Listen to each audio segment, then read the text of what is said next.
So welcome everybody, and for those of you at home to watching the recorded, welcome. We have a special guest who I'm about to spotlight here, Kathleen O'Neill from Evolution Physical Therapy and Fitness, and we are going to have a hip talk on hips. So wait a minute. Here we go. She is now spotlighted. We can now see her. And Kathleen, welcome. And thank you for joining us tonight. Thank you. Yeah, I'm happy to be here. So like David said, I'm a physical therapist at Evolution. I work at our location in Hawthorne. And I'm a runner myself. I run a number of marathons. And I'm really passionate about working with runners. So I'm here today. David asked I talk a little bit about hips. So I'm going to show you my number one go-to hip mobility exercise stretch. And then we'll go through two easy activation exercises that you can do pre-run. And then the rest, I really want this to be kind of an open forum. So I can answer questions about anything like PT related, even like running, training, racing related, strength training for runners. So a lot of this time I want to be guided by you all and what you're interested in hearing about as well. So let me show you, I'm going to show you my number one go-to kind of hip opener.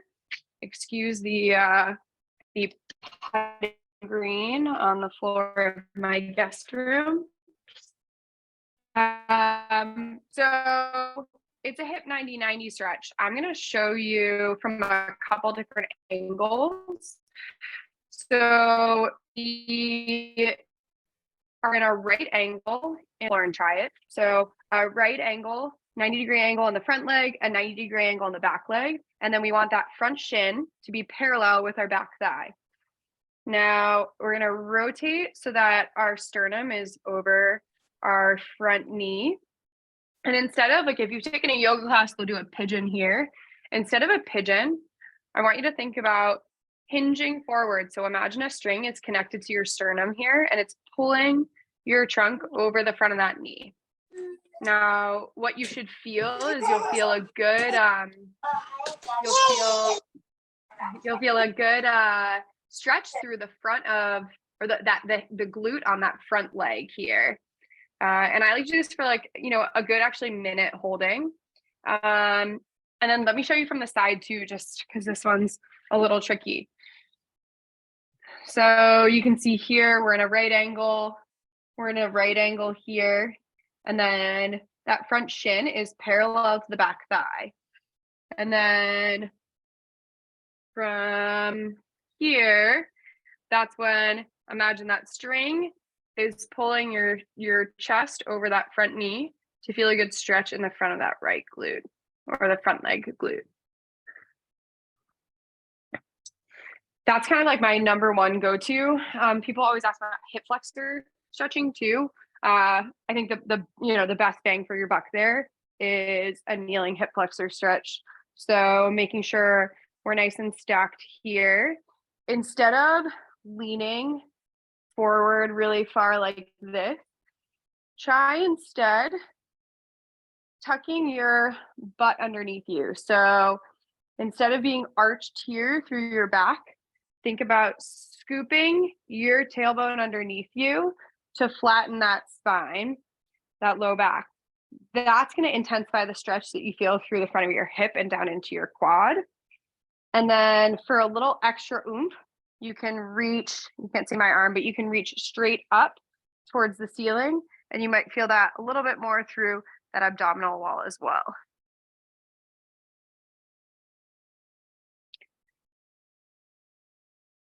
And then we'll go through 3 activation exercises.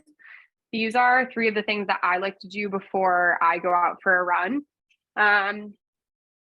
A really important part of our running stride is our hip extension, and that is the ability to get that leg behind us in the back of our stride.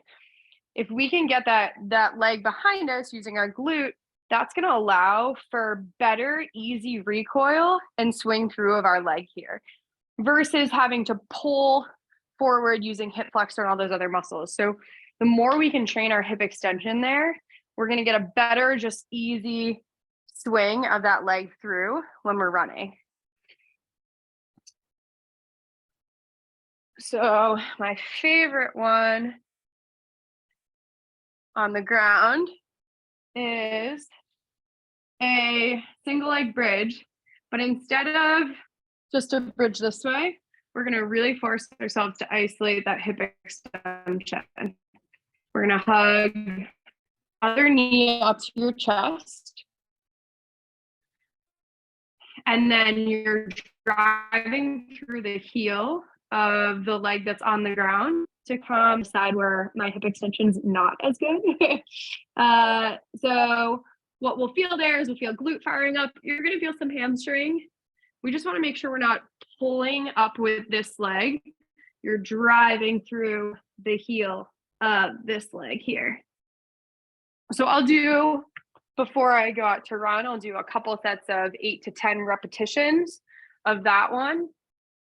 And then I'll do, after that, I'll come up to standing. And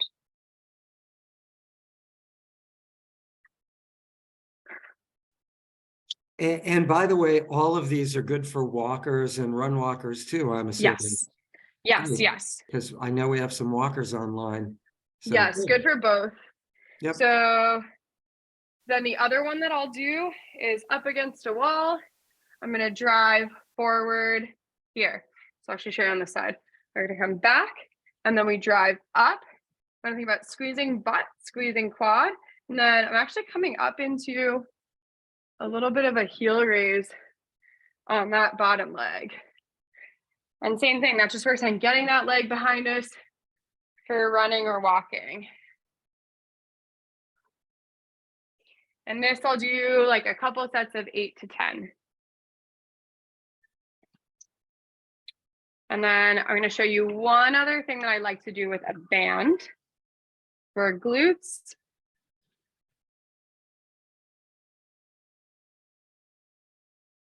So band above the knees. I'm going to sit into a little kind of mini hinge squat. All of my weight is in my planted leg. And then I'm going to tap out to the side and back in. So you can see I'm adding tension to the band, but this knee isn't collapsing in with the band. We really have to use the hip, like lateral hip muscles, the glutes on the planted leg to be able to keep that knee in line with our ankle. So with this, you'll feel it on both legs. You'll feel it more in your planted leg than the one that's going out to the side.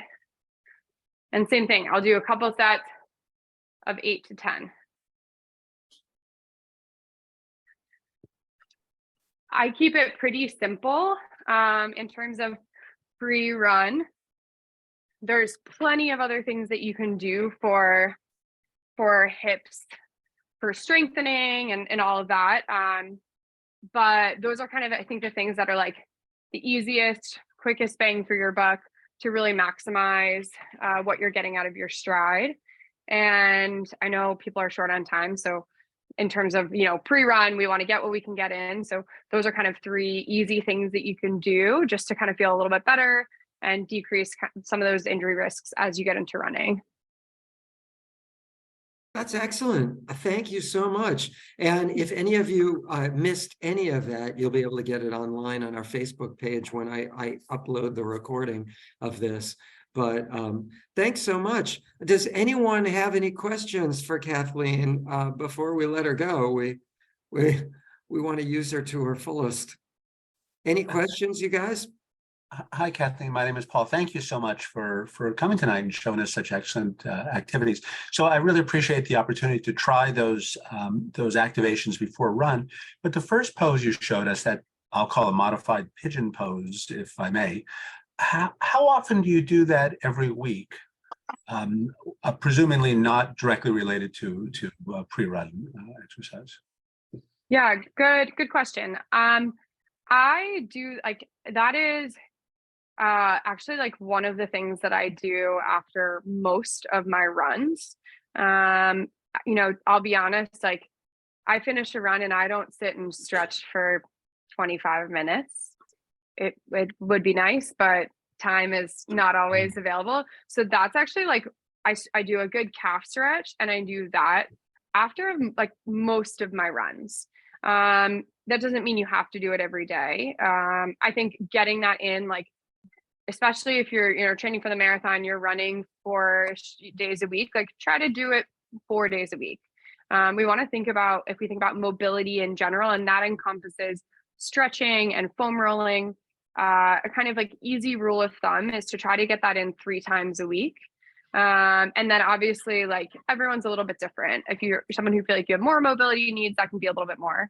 But that's one that I do after like pretty much all my runs. Thank you. Mm-hmm. Just really briefly, Mel says, thank you, Evolve, for being here. You should know. Obviously, it's Evolution Physical Therapy and Fitness. It's just the shirt says Evolve, but it's that's it. Anybody else? Not the first person that's confused that. So I am sure, but it's a cool little logo, Evolve. I like it. Anybody else? Any questions, written or otherwise, verbal? Just scroll your cursor across the screen and you can click on the mute button and talk, or type something in the chat box. Anything else? If you have questions on like non-hip too, other PT questions or training questions, those are all open, fair game as well. Exactly. Anything? Hi, I'm Bertina. I'm a walker and I live about 45 minutes away from Santa Monica. So my question is, how effective is it for me to exercise or stretch rather before I take off to start the morning training? Does it work? If by the time we start going, it's about like an hour to an hour and 15 minutes. So you're saying, like, if you do some of like those, your pre-run warm-up things, and then you sit in the car for 45 minutes and then get into the run or the walk run, is that what you're asking? Correct. Yeah. So best, I think doing it is better than not doing it. If you can, if you can find a way to do a couple of those things once you park your car, that would be even better. So obviously the ones where you're laying on the ground, those aren't going to happen. But, doing those while you're at home, that definitely, it's better. That's better than nothing. But even like, I keep a band in my car, and I might look crazy, but if I'm driving somewhere and I park, I'll take my band out and I'll do some band activations just next to my car. And you could do the one that I showed you against the wall. You could do that one against a tree or car. The other one that is easy, like if you're thinking about on the go, instead of the bridge, is you can.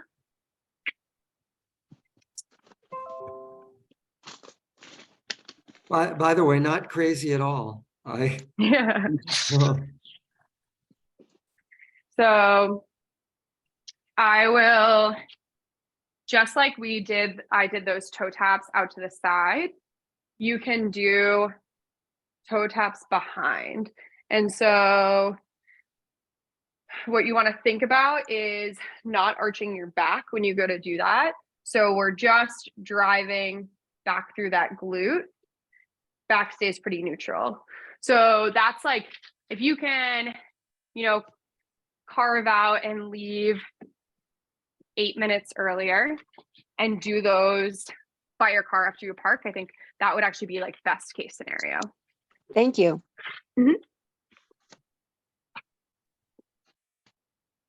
I do have something that came up in the chat box. A couple of them.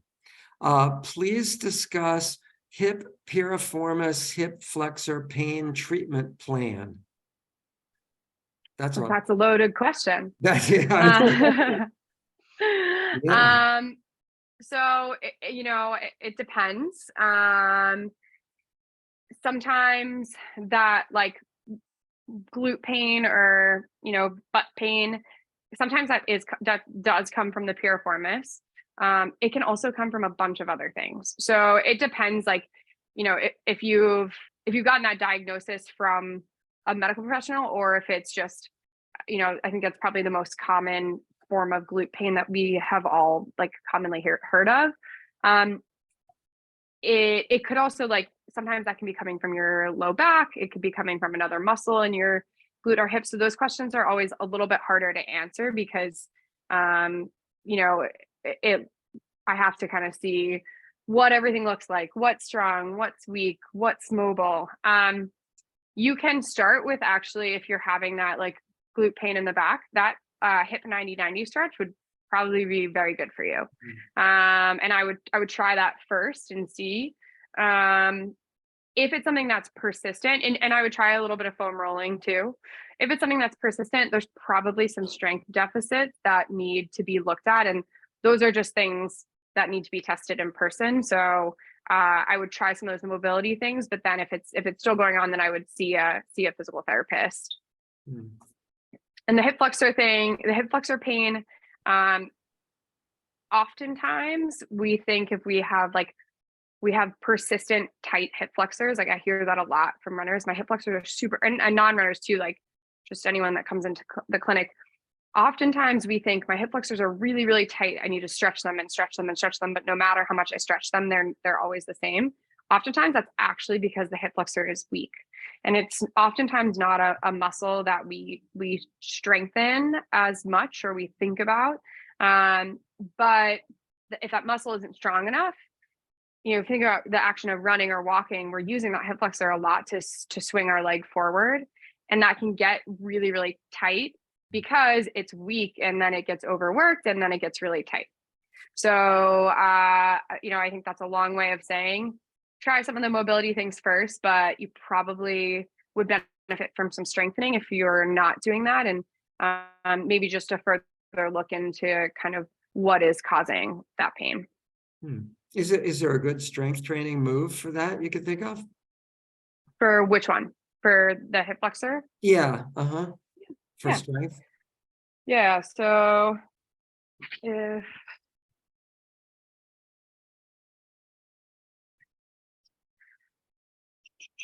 I'm going to angle myself. Seems like this is something we could all almost benefit from, is just a little hip flexor strength. Yep. So our kind of like level 1, band around your feet, and we're pulling hip up and down, but one foot always stays planted on the ground. We can do this laying down, and you can also do this standing with your arms against a wall. Level 2, which requires a little more core strength, is one leg presses out and one leg pulls up.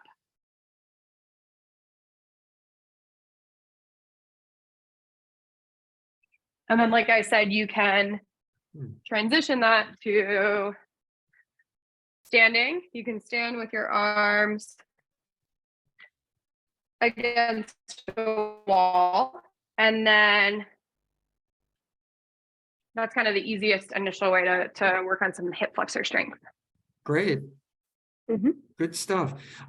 For anyone who is wondering where your piriformis is, it's kind of in the side of your glutes, I guess would be the best way to describe it with that.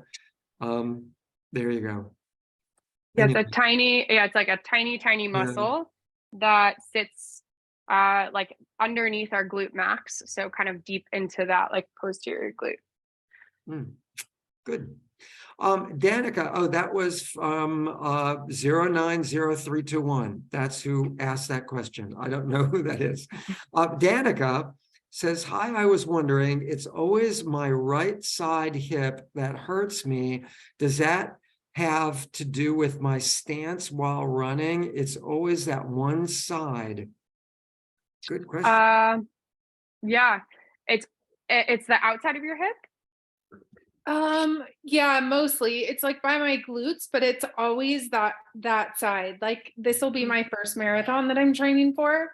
And my left side is usually fine, but my right side is always the side that bothers me or like gives me trouble. Yeah, oftentimes. So I would be curious to know what your single leg stability looks like and what your single leg squat looks like. Oftentimes if we're seeing like consistently one-sided problems, the hip has so many muscles that attach there that help control rotation and extension, like I talked about. Usually if we're getting one side that's persistent, we see some strength deficits in some of those smaller muscles that help control rotation. And then what that can do is if those muscles don't work together, it can impact what we look like when we're on one leg. So this is all speculation. I don't actually know what you look like on one leg, but I'll just give you an example of something I see often. Okay. So I will look at, when someone comes into my clinic for my first visit, I'll look at their single leg squat. I'll look at it this way. And I'll look at like repeated single leg squats. I'll also look at a step down. So if I was up on a step, what their stability looks like as they're tapping down. That is one of the tests that's in our skills checklist for the runner, which we sent out. We did a seminar back in September, but we sent out a blog in like an early email. I'm going to drop it in the chat, and it actually takes you through all these performance tests. The step down test is one of them. So what I'll see if we're looking at some instability or a lack of like coordination between some of those muscles in the hip is with the single leg squat, we see a lot of drop of the other hip. It's hard to see because I'm wearing all black, but drop of the other hip. We see this, like this leg rotates in, and oftentimes, if that's what our single leg stability looks like if you try after you get off this call, see what you look like when you're doing some single leg squats on one side versus the other. If one side feels a little more wobbly, that might mean that we're looking at some coordination issues. And then what that can lead to is just certain muscles are overused, and that's what ends up being the source of pain.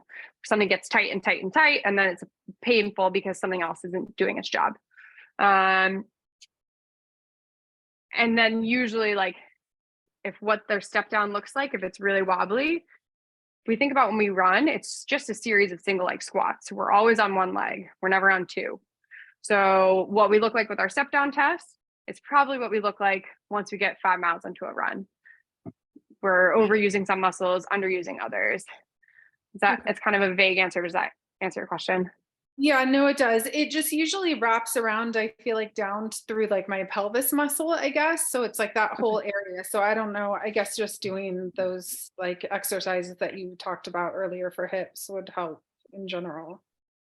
Yeah, try those things. I mean, like, everyone's so different. So that's why, if this is continuing, like, it's really good to see a physical therapist in person. Because everyone is so different. So you can try some of those things, and they might help a little bit. They might not be the thing that gets you to 100%, because we might need to dive a little bit deeper. So I think that's a good place to start. And I'll drop the blog post about the skills checklist in the chat right now. Oh, perfect. Thank you so much. Also, you can watch the entire video of the skills checklist, and they'll walk you through it visually on our YouTube channel, the same way all of these videos get on our YouTube channel. It's already there. So, yeah, it is really tough for anybody unseen to be diagnosed for any kind of strength or weakness issues. So good. Anybody else? Let's see. I think we had another question. Do you recommend a specific massage? If so, how often before or after the run walk? Like with a massage therapist? Is that the question? I'm guessing so. Okay. I don't, yeah. Yeah. Yeah, massage can definitely be helpful, especially, as we start to increase our distance or miles. I like, in terms of frequency, I think it's whatever is within your time and money allocation. I think it's great to like, if it's great to get a massage. Like once you kind of get up into those, like your your long runs, like your 18, your 20 miles, if you can do a massage, like a few weeks out before the race, that can always help. And I think one thing that kind of bridges the gap between that is just a foam roller, like making sure after you're running or kind of a couple times a week you're foam rolling, just to kind of help with some of those like soft tissue tightness issues.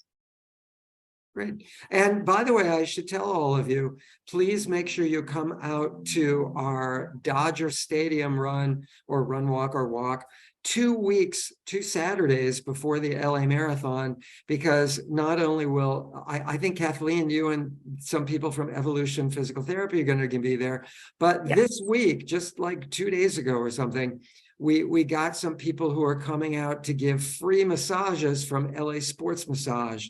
And they're really excellent, as well as Evolution Physical Therapy people. So you got the Queen's throne is going to be handed to you at Dodger Stadium from all directions.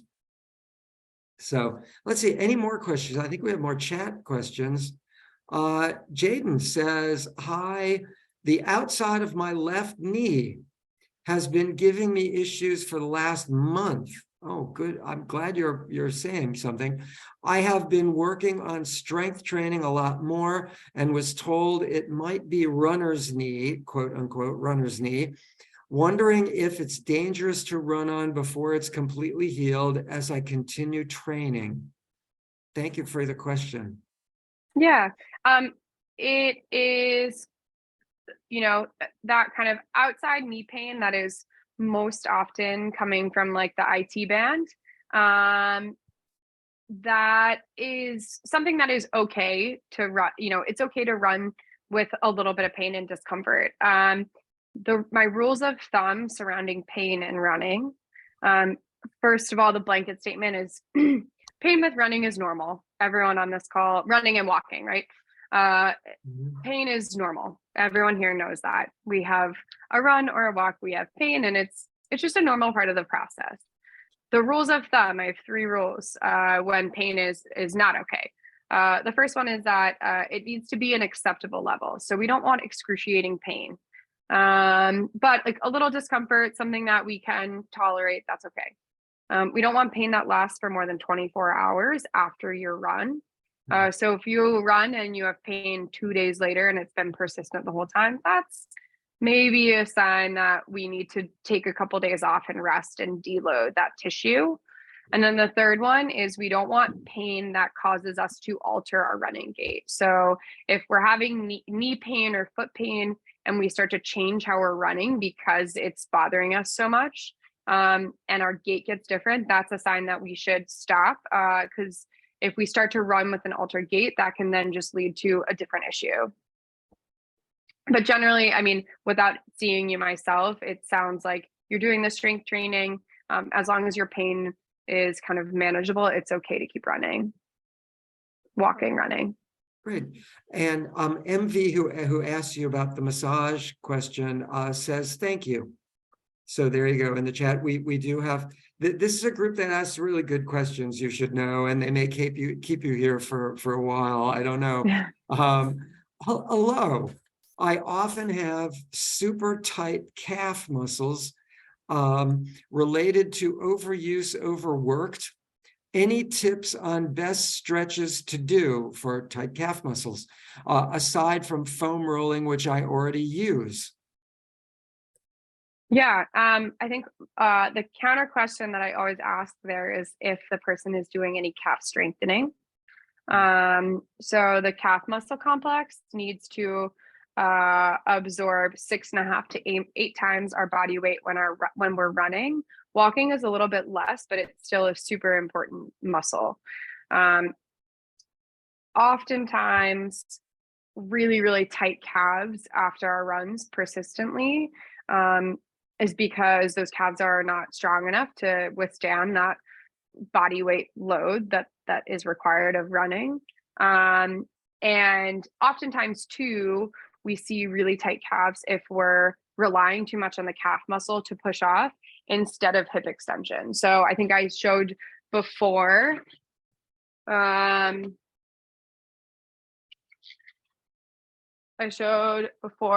we need to be able to get that leg behind us using our glute.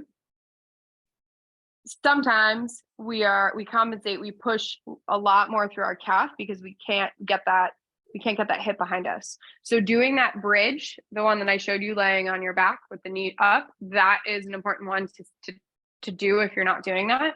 And then in that skills checklist, there is a chart of how many heel raises you should be able to do based on your age and gender. So take yourself through a heel raise test and see if you can hit those metrics. If you're not doing any sort of calf strengthening, you should. At the very least, start with some single leg heel raises, going straight up, straight down. If those are too hard, start with double. And then eventually we want to do calf strengthening with weights. But that's kind of a whole nother rabbit hole I could go down. The kind of basic calf stretch that I'd recommend is against a wall. Everyone's probably seen it. You'll do 2 variations. The first one, that back leg, my knee is straight. And then to get deeper into that calf muscle, you're going to bend your knee to get deeper into that complex. But before that, or in addition to that, see how many heel raises you can do. Great. Let's see. Tight calf muscles. Here's another one. They keep coming. Is there any stretch or strengthening exercise for shoulders? Oh, good one for swimmers. I start feeling pain and tightness on my shoulders at 11 miles. Got it. I would make sure that if this happens when you're running, you can always do a pec stretch. Like if you can find a tree or like a light post, you put that there. You've probably seen the one in the doorway, and you can kind of lean and get a good pec stretch here on either side. You can always everyone would probably benefit from some upper back foam rolling. And that is obviously not something you can do while you run, but just something that we should all do because we sit at computers and desks. So foam roller horizontally, starting at the base of your spine. And you can first roll up and back this way. And then if I find a spot that feels tight, I just sit my hips down and just try to breathe over that segment and just try to get a little more open there. I would start with those things. The other thing that I think we neglect as runners in our strength training is any sort of upper body pulling. So that's why sometimes we're running, we'll end up getting really rounded forward this way. Foam rolling can kind of help open up the chest, but then also making sure you're doing a little bit of upper body strengthening, like rows and things that allow you to engage those shoulder blades, so that we're then easier able to engage those shoulder blade muscles when our arms are swinging. Yeah, on that one, I have to ask the question if the person could unmute himself. It just says iPad is the name on here. Is this in the back of your shoulders that you're feeling after 11th mile? because it might be also a running form thing, which is Mhm. kind of my department. Mhm. Is that where it's coming from after 11 miles? If that is the case, and Kathleen, I must say I learned so much from you, but let me show you guys one thing you can do while you are running that has to do with running form. A lot of times when I hear this question, it's like 10 miles, 11 miles. It's often because the person's running like this, and their shoulders are way up in the air. And all you have to do is what you call shake-ups, is while you're running, I don't know, you can't really see me, just you're running like this with your elbows bent, right? You're running like that. Just drop them for a few seconds and just keep running with your arms at your sides like that, forces your shoulders down. And a lot of times, if you do that, when you're first starting out, for like every 10 minutes, you'll force yourself to keep your shoulders down, and you won't have that pain again. If it's kind of in the back, if it's on the top, that may be a different story, or in the front. Yeah, but there you go. One additional idea that I throw into the fray, depending. Lupe said, thank you, I appreciate it. And Bridget says, apologies, I came in late. Is there a good way we can contact you to set up an appointment? I've been working through IT band issues cautiously, want to keep running, but also don't want to do lasting damage. I have a feeling you have an answer to this question, Kathleen. Yeah, I'm gonna drop my email in the chat, and then send me an email, and I can get you set up for an evaluation at whatever clinic is closest to you. And when we're done, I'll copy that, and also the link to the evaluation thing on our whiteboard so people at home can see it as well, who aren't online. Oh, she continues. I didn't see this. I also discovered I was crossing my midline when running and am working to resolve that. In other words, she's crossing the center line, Mhm. So I'm good. So you won't Yeah. be oscillating back and forth. You'll be going straight. Good. Yeah, so we can definitely work on that and get you in for an evaluation. Just send me an email. Yeah. Oh, this is a really easy one, gang. It's Kathleen at evolution-pt.cc. Oh, I can't see the rest of it. Just .com. .com. There it is. Something popped up over it. Kathleen at evolution-pt.com. There you go. Okay. I'll post that on our whiteboard later too. I see no more. Does anyone have any verbal questions or chat questions? Anybody else? We've gone good over 30 minutes already.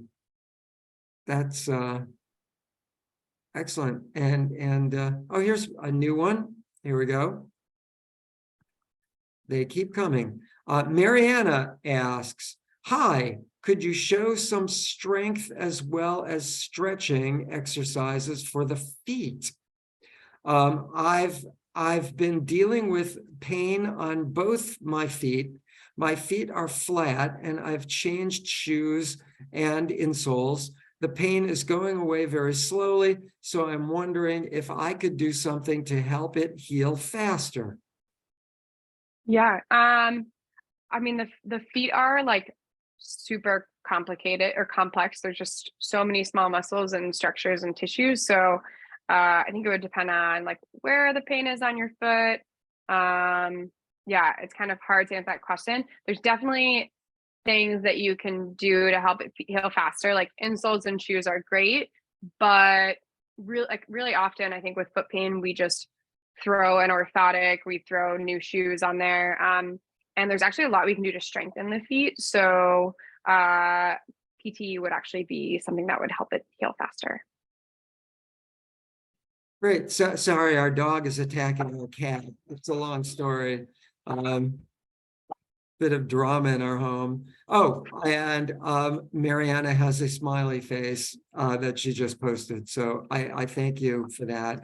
Anybody else before we kind of wrap it up, or have any general questions on running or road runners or anything else? Any more physical therapy questions? Going once, going twice. In that case, if you have more physical therapy, Bridget says, thank you all for hosting this. Bridget, thank you very much. And if any of you have any Roadrunner questions or general questions, please feel free to ask them or type them into the chat bar now. Paul says, thank you. That was really excellent. He's just typed that in. Anybody, any other things? Cynthia says, thank you. I guess that's about it. Anybody else? Any more questions on anything? Stamp collecting? Maybe not. I don't know anything about stamp collecting, so good you're not asking. Well, good. Kathleen, thank you very, very much. We'll see you at Dodger Stadium in a couple of weeks. That will be really close to, Bertina says, greatly appreciate your time. And that'll be really close, 2 weeks from our LA Marathon, 2 Saturdays before the Sunday race. Yeah, I'm happy to be here. And I will see you all on March 4th. And then we will be right by the LA Roadrunners booth at the Expo too. So come say hi both times. Great. Great. All right. I will stay on if anybody has any more questions on anything. And I'm Kathleen, thank you so much. You're always a wealth of information, and I greatly appreciate all that you and Michael Herrera do for us and everybody. And we'll see you guys at Dodger Stadium. Of course. We'll see you soon. Thanks, guys. Thanks, Kathleen. Great. Thank you. Great. And I'm staying on. Does anyone have any questions? I'm going to stop the recording. So I'm going to say goodbye to anyone watching the recording, and I will stay online to answer any further questions. But thanks to all of you for being on live or watching this recording a while later. It's going to be posted on our Facebook group page, LA Roadrunners group page on Facebook, and it will actually be uploaded. That will be the link to our YouTube site, where you can watch a whole plethora. All of these videos are on our YouTube site, including videos that we haven't even reposted yet, but will be on the LA Marathon. I have about an hour in 3 different lectures on how to pace the LA Marathon. If you want a total deep dive into the LA Marathon, the front runners will be halfway through the marathon by the time my video ends. You can watch that at home. Someone just asked, use percussive guns. Yes. For hip glute pain. Yeah, you can do that. Be careful not to like pound yourself too much. And also the one problem, I'm sorry that Kathleen's not on, because she might have more in-depth an answer for this, but your IT band, that band that goes from your hip down the side of your leg and attaches to your knee, if you're feeling knee pain on the outside of your knee there, if you can see me, that doesn't work with foam rolling or the percussive gun, thing. That one doesn't really work, because your IT band is hard cartilage and it'll withstand about 1,000 pounds of pressure. So that doesn't work. But yeah, for the side of your hip, your TFL, yeah, those things have their value. Foam rolling, the stick, or any of those things also have value, but so does stretching. She showed you that 90-90 hip stretch where her legs were kind of parallel to each other and her knees were at a 90-degree angle when she was on the floor. That's a really good one for hip issues as well. Really open up, stretch out that hip. So there you go. So hope that helped. And replay the beginning, you'll see that 90-90 stretch that she did on the floor, if you didn't catch it earlier. Anybody else? Let's turn off our recording. And thanks, everybody. Good night. And I will stay online for the live people. And here you go.